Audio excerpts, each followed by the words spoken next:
Mon fils m'a jeté de l'eau au visage pour avoir demandé plus de nourriture, alors j'ai vidé son compte en banque et quitté le pays. Ceci est mon histoire. J'ai passé ma vie à travailler pour mon fils, lui donnant tout ce que je n'avais jamais eu. De la nourriture, une éducation, un foyer. Je pensais qu'il me respecterait quand je serais vieux. Mais un soir, au dîner, j'ai demandé plus de riz, et il ne s'est pas contenté de dire non.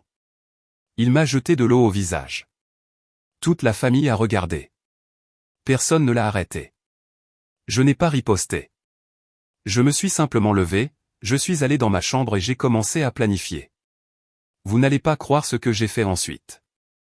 Mais avant de vous le dire, faites-moi savoir d'où vous regardez et quelle heure il est chez vous. Et n'oubliez pas de vous abonner pour en savoir plus. Je ne suis pas né riche. Mon enfance n'a été qu'une question de survie, travaillant dès l'âge de 12 ans. Je portais des briques sur des chantiers de construction, je nettoyais des magasins et, plus tard, j'ai enchaîné les petits boulots qui m'occupaient du matin au soir. Je ne pensais pas beaucoup à moi. Chaque pièce que je gagnais, chaque dollar que j'économisais, je pensais à ma famille. Quand ma femme a donné naissance à notre fils unique, je me suis fait la promesse qu'il ne vivrait jamais comme j'avais dû vivre. Je voulais qu'il étudie, qu'il grandisse en sécurité, qu'il suive un chemin de confort pendant que je portais le fardeau derrière lui. Peu m'importait si mon dos se courbait, si mes genoux lâchaient, si je travaillais 2 services par jour, tant que mon fils avait de la nourriture sur la table et des chaussures neuves aux pieds. C'était mon devoir, et je l'ai accompli sans me plaindre.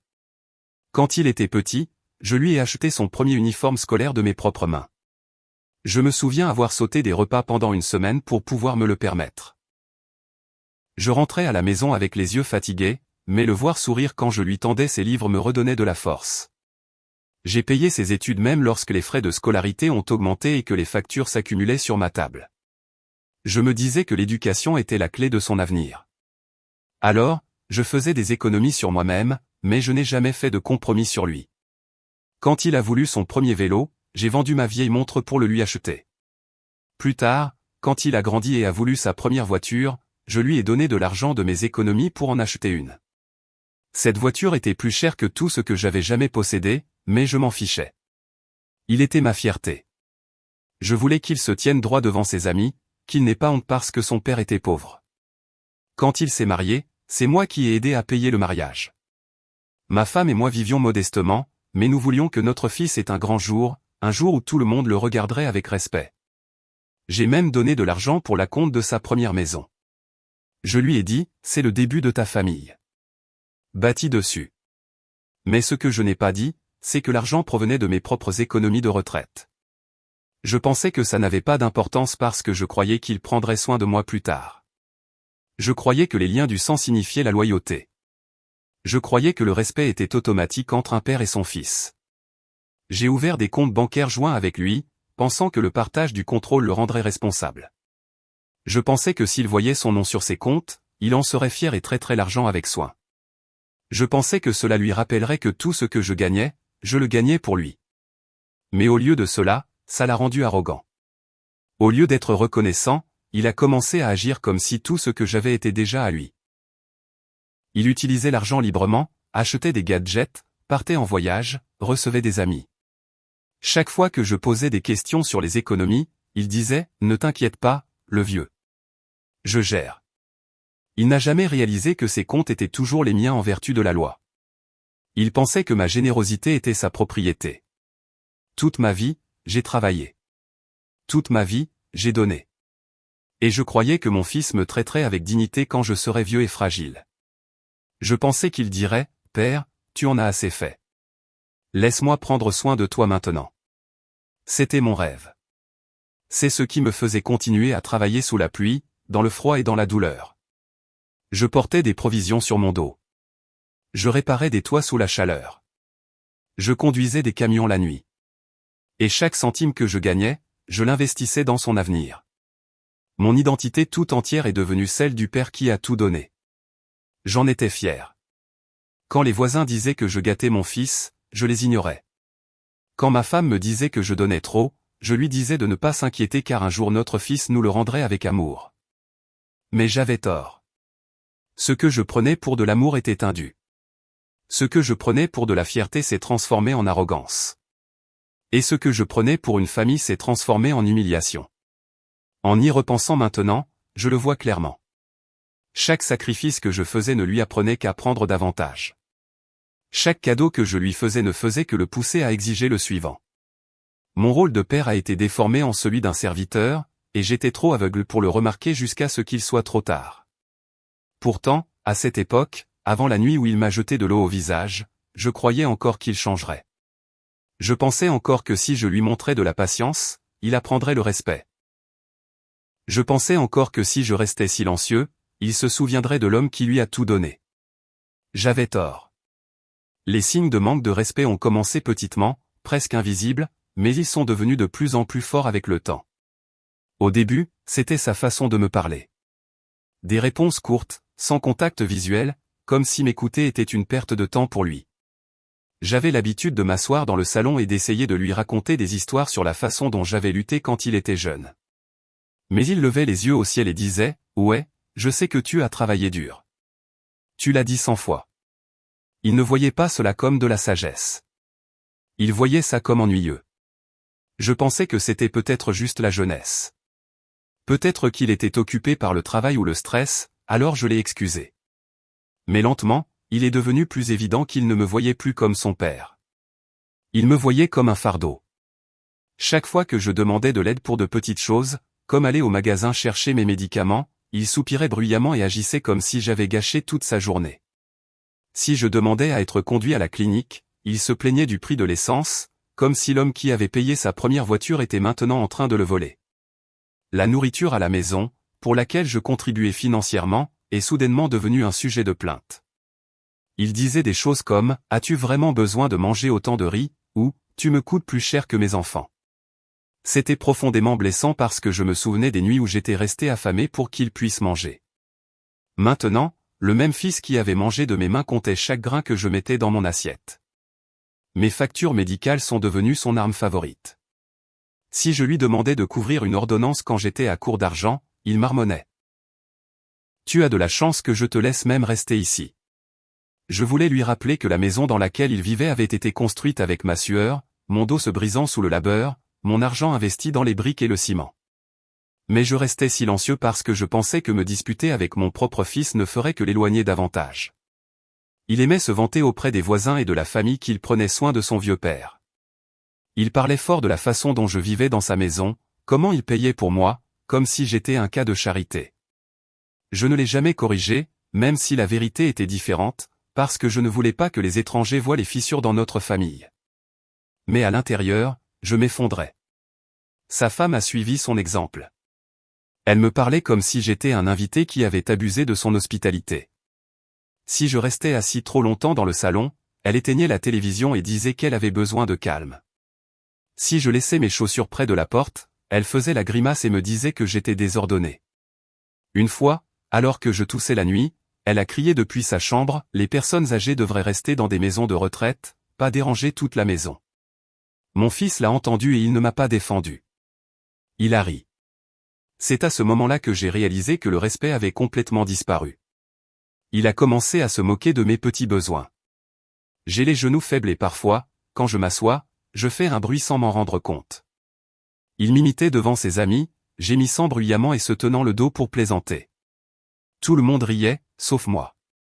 Je restais assis en silence, me sentant chaque jour plus petit. Je me demandais, est-ce là le fils que j'ai élevé? Est-ce là le garçon que j'ai porté sur mes épaules? Mais aucune réponse ne pouvait donner un sens à tout cela. L'arrogance n'a fait qu'empirer. Quand j'essayais de lui rappeler les sacrifices que j'avais faits, il me coupait la parole en disant « Arrête de vivre dans le passé. Tu as fait ce que tu étais censé faire. Maintenant, c'est ma vie. » Mon existence était réduite à une obligation qu'il n'avait jamais voulu. Je n'étais plus l'homme qui avait bâti ses fondations. J'étais juste le vieil homme dans le coin. Il se plaignait des factures d'épicerie, de l'électricité, des médicaments, même si je contribuais toujours avec l'argent de ma pension.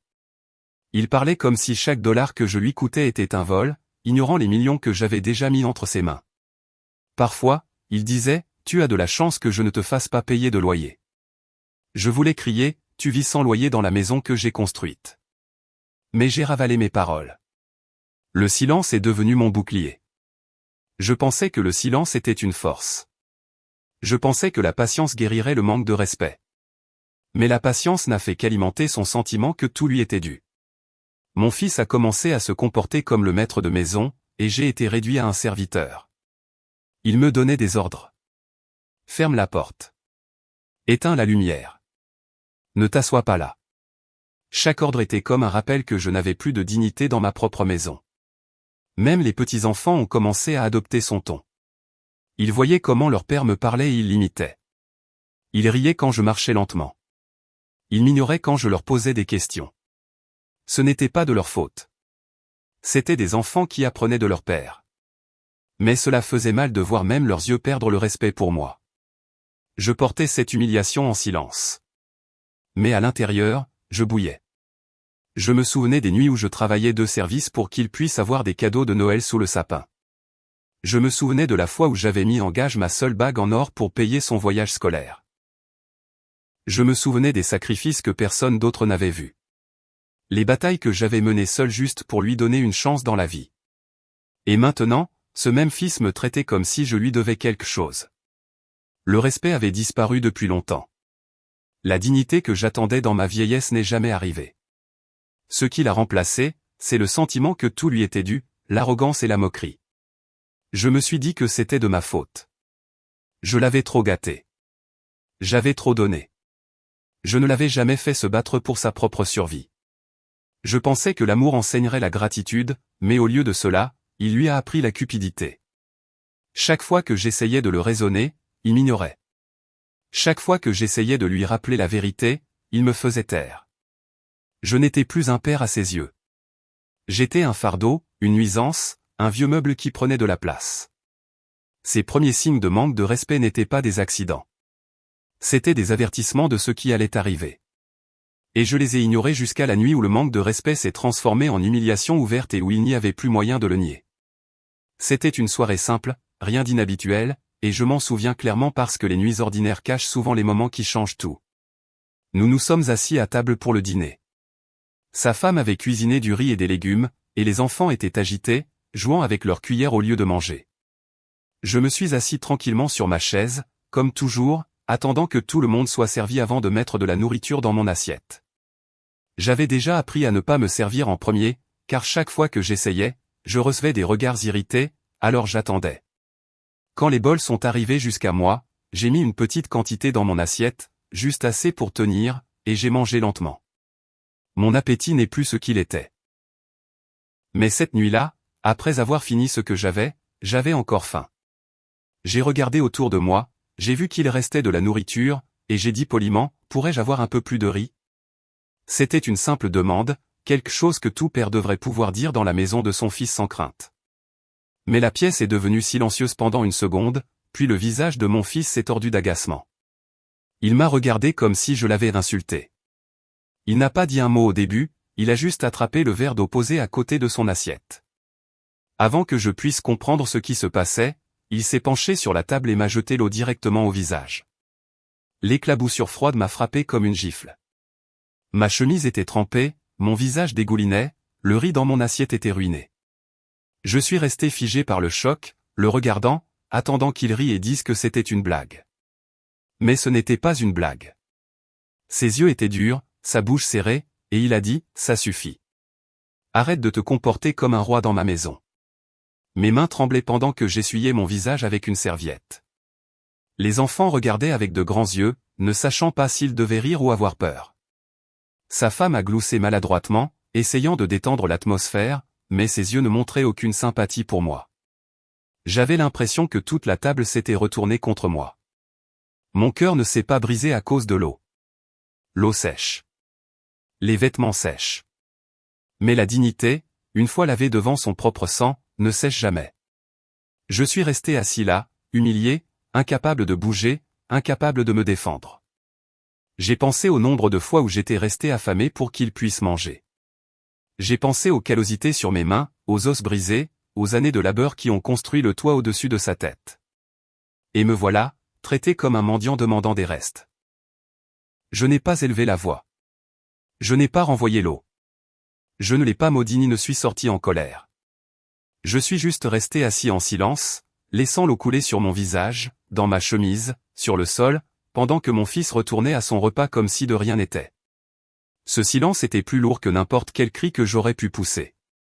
C'était le silence d'un père réalisant que son fils ne le voyait plus du tout comme un père. La table du dîner ressemblait à une salle d'audience, et j'avais été condamné sans défense. Chaque bouchée qu'il a prise après m'avoir jeté de l'eau au visage était un rappel qu'il me voyait comme inférieur à lui, inférieur à la famille. J'ai jeté un coup d'œil aux petits enfants qui chuchotaient entre eux, souriant de la scène comme si c'était un divertissement. Cela m'a blessé plus profondément que l'eau. Ils apprenaient qu'il était acceptable de se moquer du vieil homme. Ils apprenaient que la dignité de leur grand-père ne valait rien. Je voulais me lever et partir, mais mes jambes semblaient de pierre. Je suis resté assis jusqu'à ce qu'ils aient fini leur repas. Personne ne m'a offert plus de nourriture. Personne ne s'est excusé. Quand les assiettes ont été débarrassées, je me suis levé lentement, ma chemise collant à ma peau, et je suis retourné dans ma chambre. Derrière moi, j'entendais des rires, le cliquetis de la vaisselle, la vie qui continuait comme si m'humilier n'était qu'un événement banal. Dans ma chambre, je me suis assis sur le bord de mon lit, l'eau dégoulinant encore de mes cheveux, et j'ai regardé mes mains. Elles tremblaient, non pas à cause de l'âge, mais de rage. J'ai pensé à la première fois que je l'ai tenu dans mes bras, bébé, à quel point il était petit, sans défense, comment j'avais promis de le protéger. Et maintenant, ce même enfant m'avait jeté de l'eau au visage parce que j'avais demandé de la nourriture. Ma poitrine était serrée, non pas à cause de l'eau, mais à cause de la prise de conscience que quelque chose en moi s'était brisé. La fierté d'un père, une fois fissurée, ne peut être réparée. Je me suis essuyé le visage avec une serviette, mais je ne pouvais pas effacer le souvenir. Il était gravé en moi. J'ai essayé de dormir cette nuit-là, mais je suis resté éveillé pendant des heures, fixant le plafond, rejouant la scène encore et encore. Chaque fois que je voyais l'eau traverser la table, ma mâchoire se serrait plus fort. Chaque fois que je voyais ses yeux remplis d'arrogance, mon cœur devenait plus froid. Je savais alors que les années de patience silencieuse étaient terminées.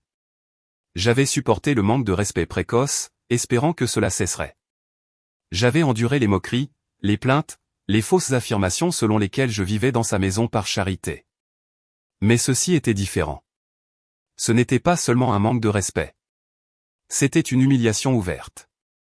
C'était un message, tu n'es rien. Et c'est à ce moment-là que j'ai décidé de lui montrer qu'il n'était vraiment rien. Quand je me suis éloigné de cette table et que j'ai fermé la porte de ma chambre, le silence à l'intérieur de ces 4 murs était plus lourd que tout ce que j'avais jamais porté dans ma vie. Je me suis assis sur le bord de mon lit, ma chemise encore humide, ma peau collante à cause de l'eau, et j'ai lentement essuyé mon visage avec mes mains tremblantes. L'humiliation est restée même après que je me sois séché. La serviette pouvait enlever l'eau, mais elle ne pouvait pas enlever le sentiment d'être moins qu'humain devant ma propre famille. J'ai regardé le miroir de l'autre côté de la pièce et, pour la première fois, je n'ai pas reconnu l'homme qui me regardait. J'ai vu un visage ridé par des années de labeur. Des yeux rouges, pas seulement à cause de l'âge, mais à force de retenir les larmes, et des lèvres si serrées qu'aucun mot ne pouvait s'échapper. J'ai pensé à chaque sacrifice que ce visage avait vu, chaque blessure, chaque cicatrice provenant du fait de mettre quelqu'un d'autre en premier.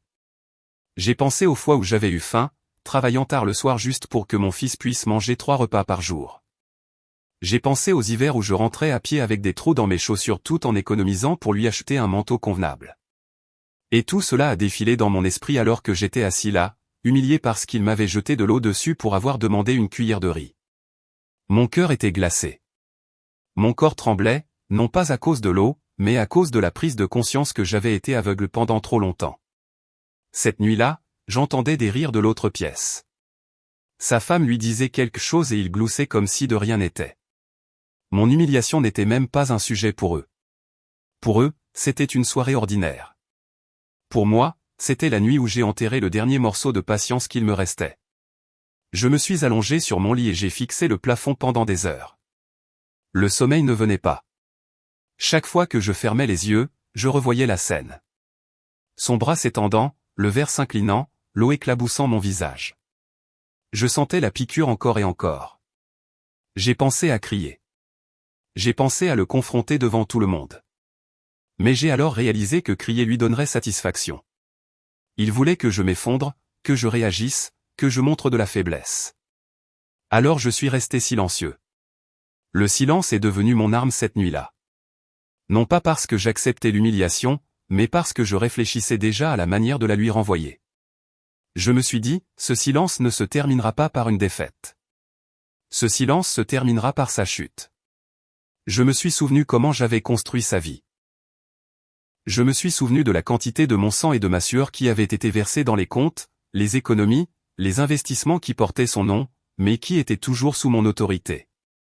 Il se moquait de moi comme si je n'étais rien, mais en vérité, tout ce qu'il croyait être à lui était à moi. J'ai réalisé cette nuit-là que mon silence serait le dernier silence de l'humiliation. À partir de ce moment, il deviendrait le silence du complot. J'ai essuyé mon visage une fois de plus, mais cette fois-ci, ce n'était pas avec honte. C'était avec une décision calme.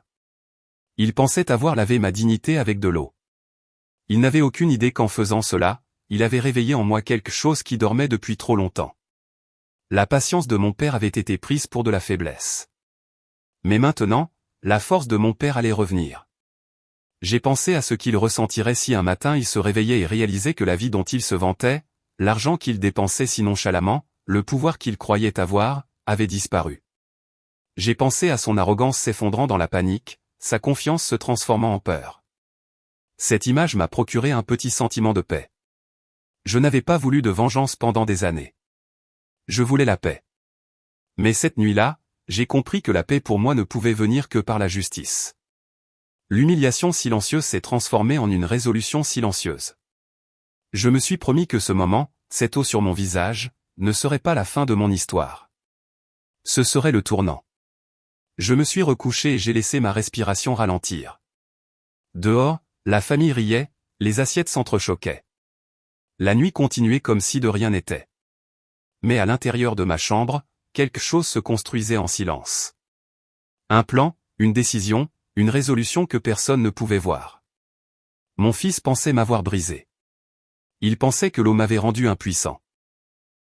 Mais en réalité, c'était la dernière erreur qu'il ferait jamais. À partir de cette nuit-là, mon silence n'était plus le silence de la faiblesse. C'était le silence d'une tempête qui attendait de se déchaîner. Allongé éveillé cette nuit-là, je n'arrêtais pas de penser à tout ce que mon fils croyait être à lui. Il se promenait dans la maison comme s'il en était le propriétaire. Il se vantait auprès des voisins d'être celui qui subvenait à mes besoins, et il dépensait l'argent de compte qu'il pensait lui appartenir. Ce qu'il avait oublié, ou peut-être jamais pris la peine de comprendre, c'est que je n'avais jamais cédé le contrôle. Je lui avais donné accès au compte pour qu'il apprenne la responsabilité. Mais je n'ai jamais retiré mon nom, jamais cédé la pleine propriété, jamais renoncé à mes droits. La vérité était simple. La maison, les économies, les investissements, chaque actif majeur était encore légalement à mon nom. Il pensait être aux commandes parce qu'il avait une carte à son nom. Il pensait que des comptes joints signifiaient qu'il était le maître. Mais la vérité oubliée était que ces comptes étaient les miens, établis avec mes années de labeur, et je n'avais autorisé son nom à figurer à côté du mien que par générosité. Si je le voulais, je pouvais les fermer en un jour. Si je le voulais, je pouvais retirer chaque dollar sans lui demander quoi que ce soit. Il n'a jamais su que le vrai pouvoir n'avait jamais quitté mes mains. J'avais simplement été trop confiant, trop plein d'espoir qu'il m'apprécierait, me respecterait et me traiterait avec dignité dans ma vieillesse. Je me suis souvenu du jour où nous avons ouvert ces comptes. Le directeur de la banque m'avait regardé et dit, « Êtes-vous sûr de vouloir son nom ici aussi ?» J'avais souri et dit, « Oui, c'est mon fils. Je lui fais confiance. » Ces mots me semblaient être du fer dans ma poitrine maintenant. Cette confiance avait été récompensée par de l'eau au visage. Cette confiance s'était transformée en humiliation. Mais cette nuit-là, en repassant la scène dans mon esprit, j'ai réalisé que c'était aussi mon bouclier. Mon silence n'était pas de la faiblesse. C'était une couverture. Parce que pendant qu'il pensait humilier un vieil homme impuissant, la vérité était que je tenais encore toutes les ficelles de sa vie. La vérité oubliée était que son avenir n'avait pas été construit de ses mains, mais des miennes. Et à tout moment, je pouvais le reprendre. Il était devenu arrogant. Il s'était moqué de moi. Et il m'avait dit que j'avais de la chance de vivre dans sa maison. Mais l'acte de propriété portait mon nom. Il disait que je lui coûtais de l'argent. Mais les comptes dont il se vantait étaient financés par moi. Il disait que je n'étais rien, mais en réalité, sans moi, il n'était rien. C'était la vérité qu'il avait oubliée. Je me suis assis dans mon lit et j'ai pensé à la façon dont il se pavanait dans la vie, croyant être aux commandes. J'ai pensé à la façon dont il organisait des fêtes, comment il disait aux gens qu'il était en sécurité financière, comment il brandissait la carte bancaire et agissait comme si l'argent était infini. Et tout cela venait de moi. Chaque brique, chaque dollar, chaque once de stabilité. Il avait bâti son arrogance sur des fondations qui n'avaient jamais été les siennes. Cette nuit-là, l'humiliation a commencé à se transformer en quelque chose de plus aiguisé. Je ne me sentais plus comme une victime. J'ai commencé à me sentir comme un homme tenant une arme chargée dont personne d'autre ne connaissait l'existence. Mon fils était devenu un but de lui-même, mais ce sentiment n'existe que tant que le pourvoyeur reste silencieux. J'en avais fini d'être silencieux. Je me suis rappelé encore et encore, j'avais toujours l'autorité. J'avais toujours les droits. J'avais toujours la propriété. Il pensait que je n'étais qu'un vieil homme sur une chaise. Mais légalement et financièrement, c'était moi qui détenais toutes les cartes. Et si je décidais de les retirer, sa vie s'effondrerait du jour au lendemain. Cette vérité oubliée m'a donné de la force. Elle a calmé le tremblement de mes mains. Elle a transformé mon humiliation en carburant. Il pensait avoir effacé ma dignité d'un seul geste, mais j'ai réalisé qu'il m'avait seulement donné une raison d'agir. Je suis resté dans ma chambre jusqu'au matin, écoutant la maison s'installer dans le silence, les écoutant dormir paisiblement, pensant que leur monde était intact. Mais je savais quelque chose qu'ils ne savaient pas. Je savais que le monde dans lequel ils vivaient m'appartenait, et que je pouvais le reprendre quand je le voulais. Cette prise de conscience m'a permis de respirer plus facilement. Pour la première fois depuis des années, je ne me sentais pas acculé. Je n'étais pas faible. Je n'étais pas à sa merci. C'était l'inverse. Il était à la mienne. La vérité oubliée était le pouvoir, et bientôt, il allait la prendre à ses dépens. Le lendemain matin, je me suis réveillé avec l'esprit clair et une décision brûlante en moi. Je ne me sentais plus comme un homme humilié par l'eau. Je me sentais comme un homme détenant la dernière carte d'un jeu que mon fils ne savait même pas qu'il était en train de perdre. Je me suis habillé lentement, j'ai mis une chemise propre et j'ai pris un petit déjeuner tranquille tout seul dans mon coin. Il ne m'a même pas regardé ce matin-là. Il n'a pas pris la peine de me saluer, comme si j'étais invisible. Cela a rendu ma décision encore plus forte. Je suis retourné dans ma chambre, j'ai sorti le dossier où j'avais gardé tous les documents bancaires, les titres de propriété et les détails des comptes. Je les avais collectés pendant des années, les gardant en sécurité car une partie de moi a toujours su que la confiance peut se transformer en trahison. J'ai regardé les papiers, j'ai lu les noms et j'ai vu clairement quelles seraient mes prochaines étapes.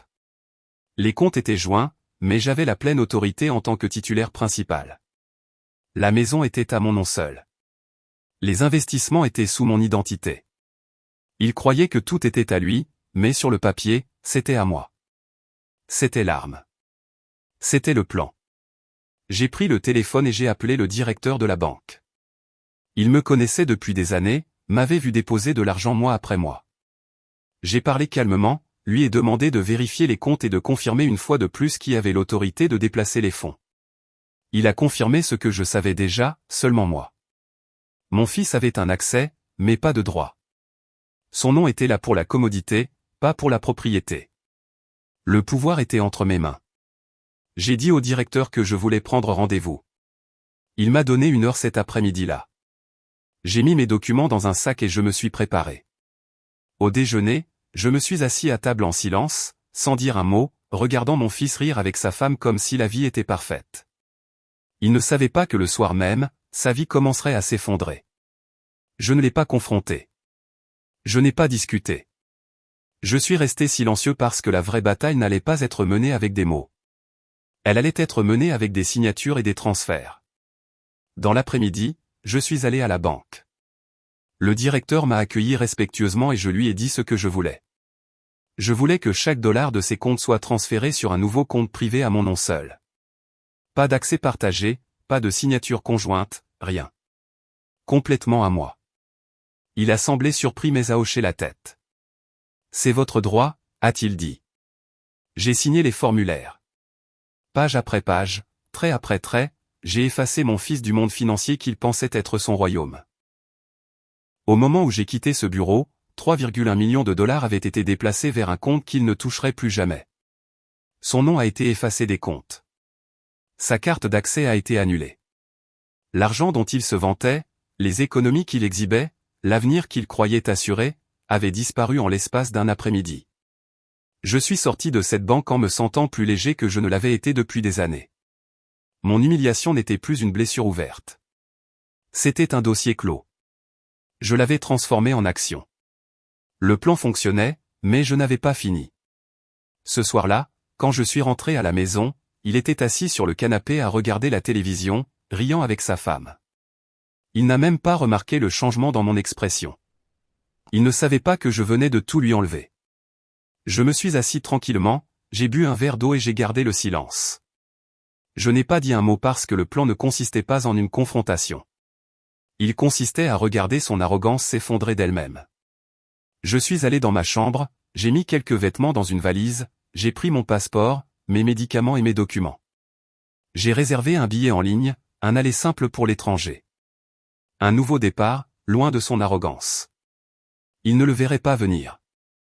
Il se réveillerait un matin et trouverait ses cartes refusées, ses comptes vides, son monde en ruine, et je serais déjà parti.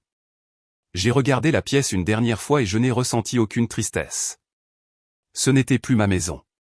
C'était ma prison. Et j'étais sur le point de m'en libérer. Le plan était simple mais final. Tout reprendre, partir sans un mot, et le laisser s'étouffer dans le silence. Cette nuit-là, j'ai dormi paisiblement pour la première fois depuis des années.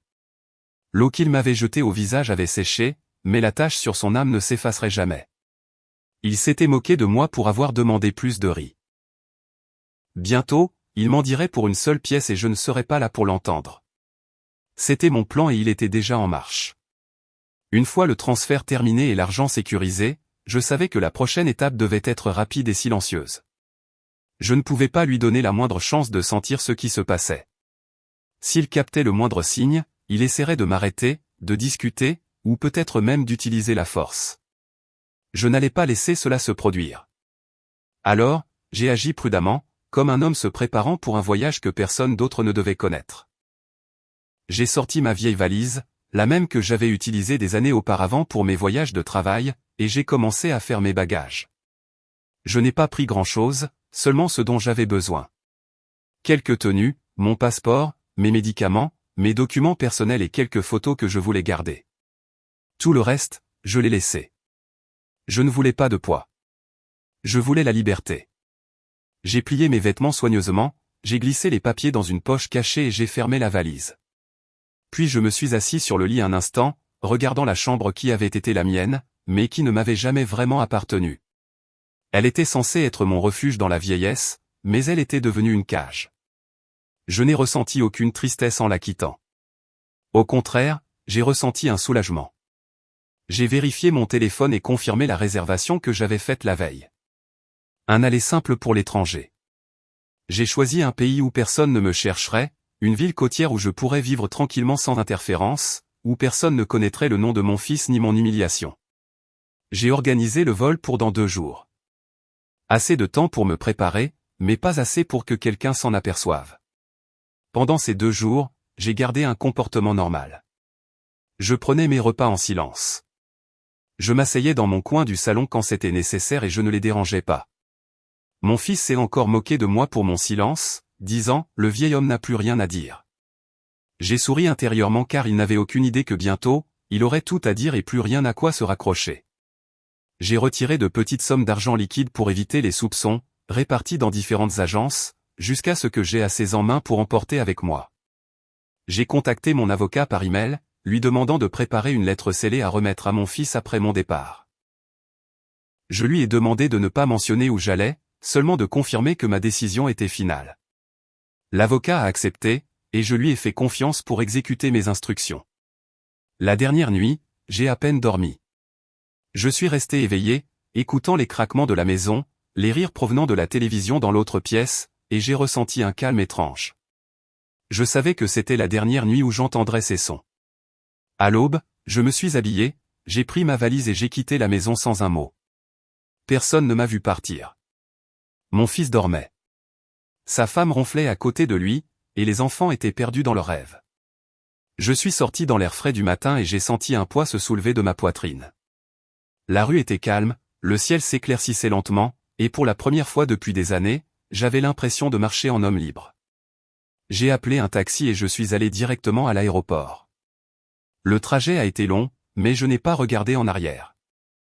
J'ai gardé les yeux vers l'avant, regardant la ville s'estomper au loin, sachant que je m'effaçais de leur vie.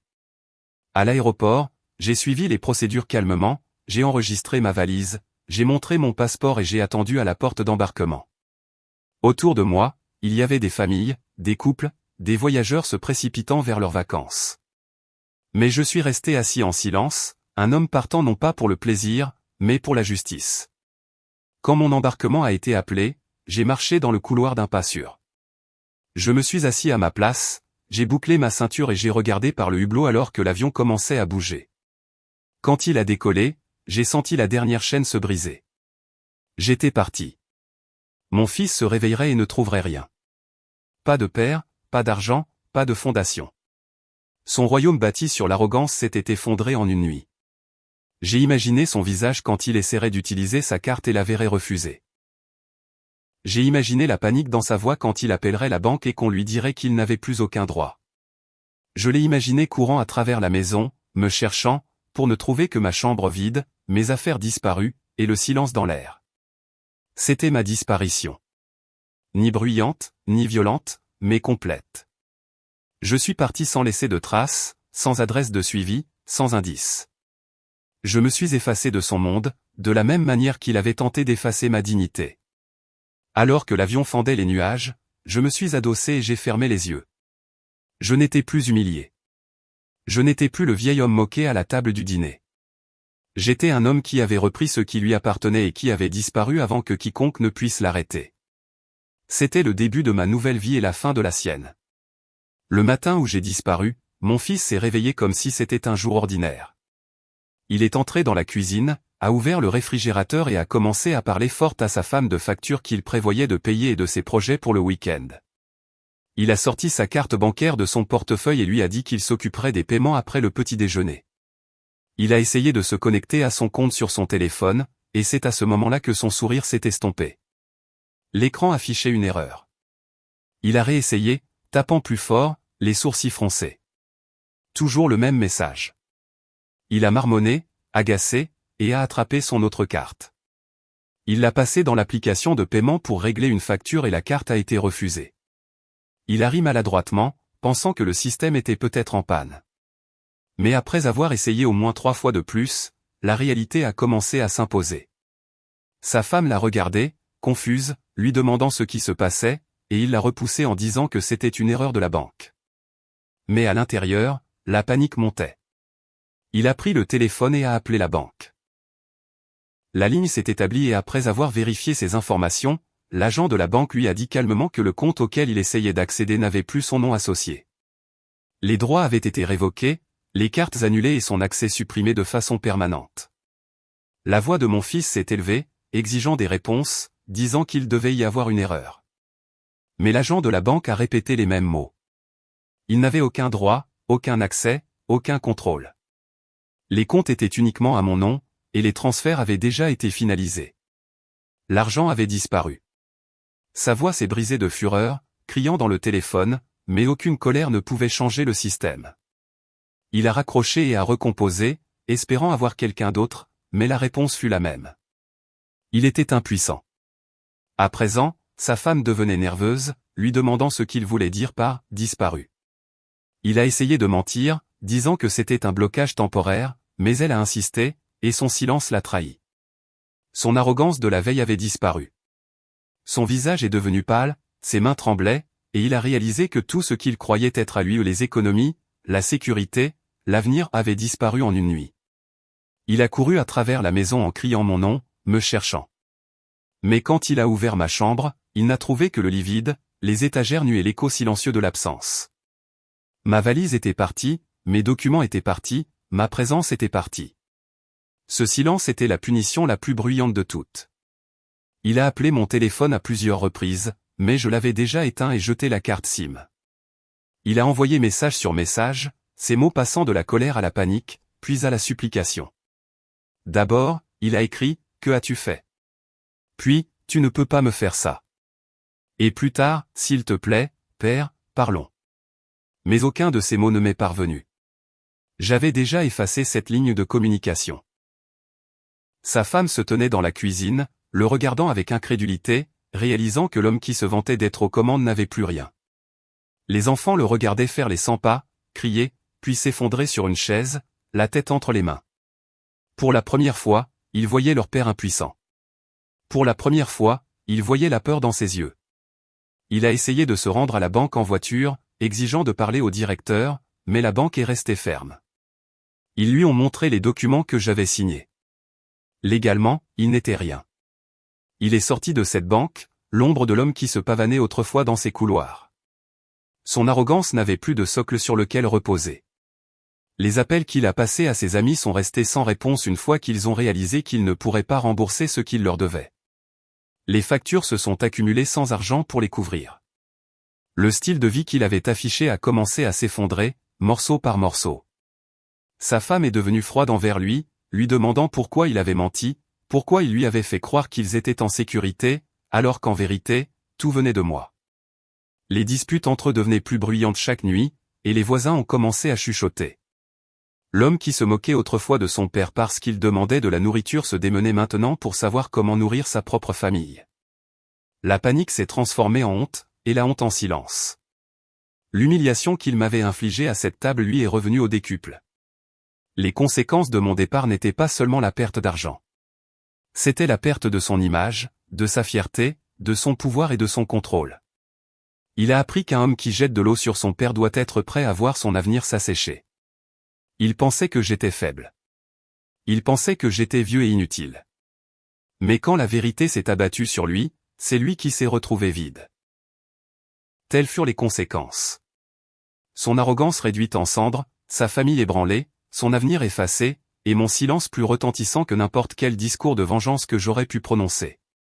Les semaines passèrent après ma disparition, et la vie de mon fils s'effondrait morceau par morceau.